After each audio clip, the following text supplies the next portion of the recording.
Hello, Radhe Radhe सभी बहनों को लल्लही छठ महारानी की जो पूजा है आज उसकी हार्दिक शुभकामना। आप सभी को लल्लही छठ की हार्दिक शुभकामना। तो आज लल्लही छठ है और मेरा व्रत है, इसलिए मैंने अपनी पूजा की सारी तैयारियां करके रखी हैं।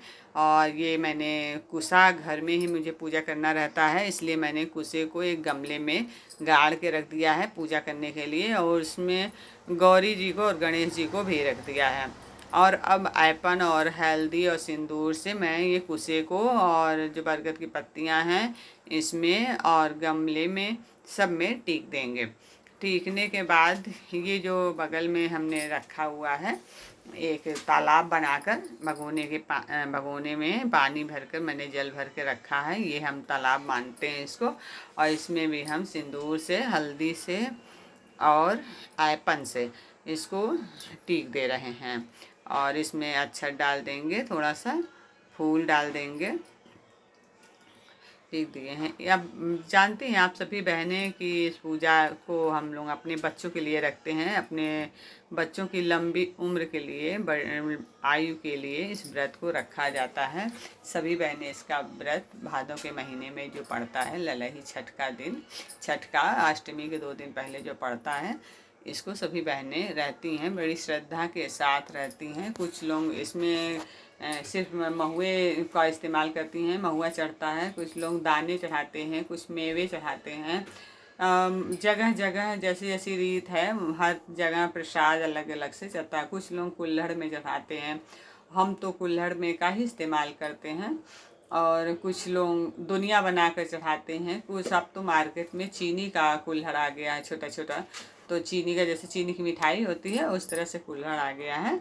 तो उस कुल्हड़ में भी दाने भरकर 6 तरह के दाने भुजाते हैं, जैसे गेहूं है, चावल है, बाजरा है, ज्वारी है, चने, मटर, इस तरह से 6 तरह के दाने को भून कर और उसमें भर भर देते हैं। और भर के उसको माता लल्लही छठ को अर्पित करते हैं। ये हमने फूल माला चढ़ा दिया है भगवान को, लल्लही छठ महारानी जी को, गौर गणेश को। और कुछ फूल हमने तालाब में डाल दिया, अक्षत भी चढ़ा दिया है हमने। अब हम प्रसाद में हलवा और पूड़ी भी हमारे तरफ चढ़ता है, इसलिए मैंने हलवा और पूड़ी भी बनाया है। अब हम लल्लही छठ महारानी को हलवा पूड़ी अर्पित करेंगे। ये हम अर्पित कर दे रहे हैं लल्लही छठ महारानी की जय। ये गौर गणेश को भी हम पूड़ी चढ़ा दिए हैं। और अब हम जो दाने भर के रखे हुए हैं कुल्हड़ में, उस दाने को चढ़ाएंगे। ये हम चीर है, नया कपड़े का चीर होता है, चीर चढ़ता है, कपड़े भी चढ़ते हैं, साड़ियाँ चढ़ती हैं, जो भी हो सके वो चढ़ाया जाता है। तो इस तरह से हम चीर चढ़ा दिए हैं पीले रंग का। ये हमने रक्षा सूत्र भी चढ़ा दिया है।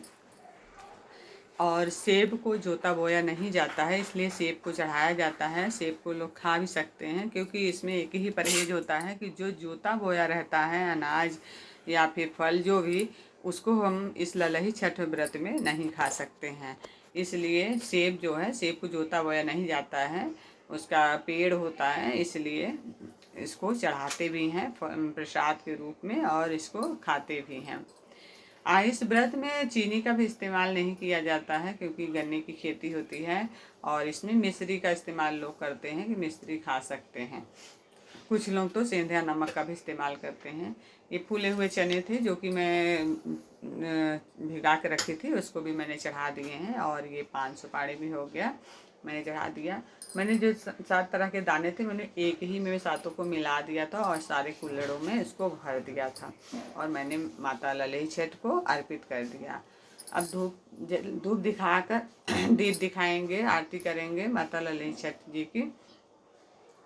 आरती करने के बाद हवन करेंगे। अभी हवन नहीं हुआ है तो थोड़ा सा आरती करेंगे। और हवन होता है घी और महुए का जो जीरा होता है उसको मैंने निकाल के अच्छे से साफ़ कर दिया। और साफ़ करने के बाद और कुछ तो कुल्हड़ में भर दिया है दही के साथ। इसमें दही का पूजा होता है, भैंस के दही का।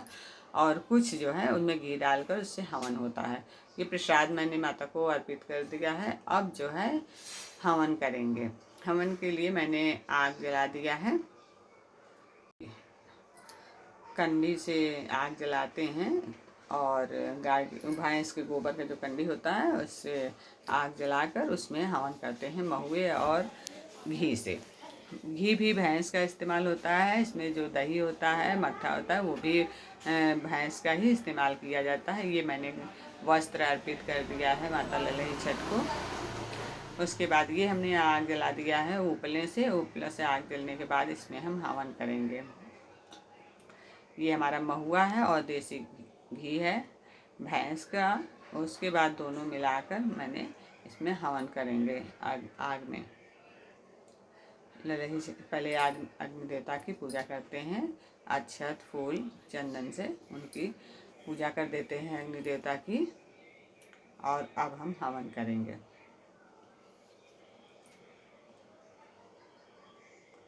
आग जल गया है, ये हम हवन कर दे रहे हैं।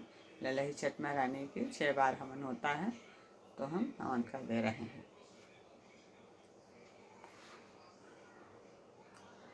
इसमें कहानियाँ होती हैं और मैंने इसमें कहानी दुखिया और सुखिया 2 बहनें थी, उनकी कहानियाँ मैंने कही है। घर के बच्चे बैठ के सुन लिए हैं। दुखिया और सुखिया जो 2 बहनें थीं, एक बहुत ही अमीर थी सुखी थी और जो एक बहुत दुखिया नाम था वो बहुत ही दुखी थी, उसके पास कुछ भी नहीं था। एक दिन ललही छठ महारानी आई और बूढ़ी के रूप में रात को, जिस दिन ललही छठ व्रत था, दुखिया व्रत थी, उसी दिन बूढ़ी माता आई ललही छठ माता और उससे कहने लगी मुझे भूख लगी है और मुझे भोजन दो। तो उन्होंने उसे करीमियों का साग खिलाया और उनको अपने घर में सुलाया और माता का आशीर्वाद लिया। माता ललही छठ उस पर इतना कृपा कर दी, उसका सारा दुख दूर हो गया, उसके घर में सुख समृद्धि भर गई। और माता रानी की कृपा से जो सुखिया थी उसके पास तो सब कुछ था, फिर भी उसने दुखिया की नकल करते हुए उसी तरह किया जैसे दुखिया ने किया था, जबकि उसके पास तो कुछ था नहीं, इसलिए माँ को कुछ खिला नहीं सकती थी। सुखिया के पास तो सब कुछ था, वो खिला सकती थी, माँ का स्वागत कर सकती थी, लेकिन उसने नकल किया, इसलिए माता नाराज हो गई और उसको कुछ नहीं दी। और जो दुखिया थी उसका सुख संपत्ति से उसका घर भर दी। माता की कृपा उस पर बरसी। ललही छठ महारानी जैसे दुखिया का दिन लौटाएं उसी तरह से माता ललही छठ सब बहनों का दुख दूर करें, उनके घर में सुख समृद्धि भर दे, उनके बच्चों की आयु लंबी करें। तो इसी के साथ ललही छठ महारानी की पूजा समाप्त होती है। आप सभी को ललही छठ की हार्दिक शुभकामना। श्री राधे राधे।